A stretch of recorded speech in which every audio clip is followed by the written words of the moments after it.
মৃত্যু, এই শব্দটা শুনলেই আমাদের মনে ভয় কাজ করে। কিন্তু কখনো কি ভেবেছেন মৃত্যুর পর আসলে কি হয়?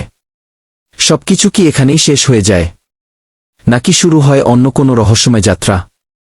আজকের ভিডিওতে আমরা জানব বিজ্ঞান, বাস্তব অভিজ্ঞতা আর রহস্য, সবকিছু একসাথে। যখন একজন মানুষ মারা যায়, প্রথমে তার হৃৎপিণ্ড বন্ধ হয়ে যায়। এর ফলে শরীরে রক্ত চলাচল থেমে যায়, অক্সিজেন আর মস্তিষ্কে পৌঁছায় না। কিন্তু আশ্চর্যের বিষয় হল, মস্তিষ্কের সাথে সাথে বন্ধ হয় না।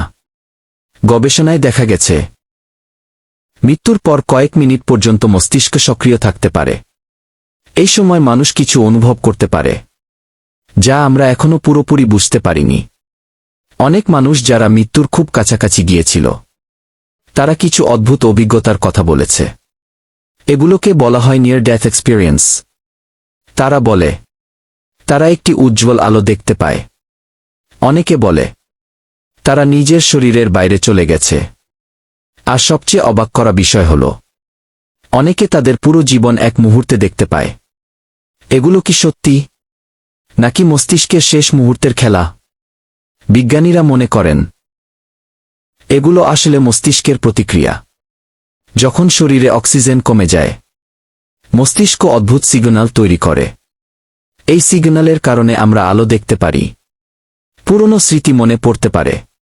কিছু গবেষণায় দেখা গেছে, মৃত্যুর পর মস্তিষ্কে হঠাৎ করে এক ধরনের শক্তিশালী অ্যাক্টিভিটি হয়, যা হয়তো এই অদ্ভুত অভিজ্ঞতার কারণ।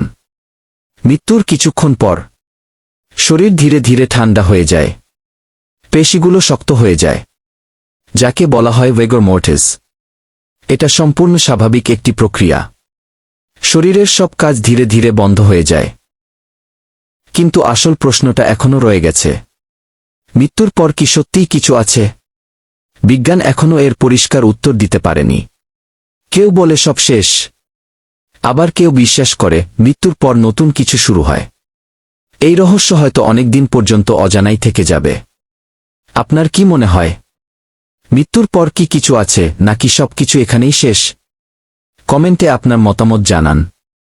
আর এমন রহস্যময় ও অদ্ভুত তথ্য জানতে সাবস্ক্রাইব করুন।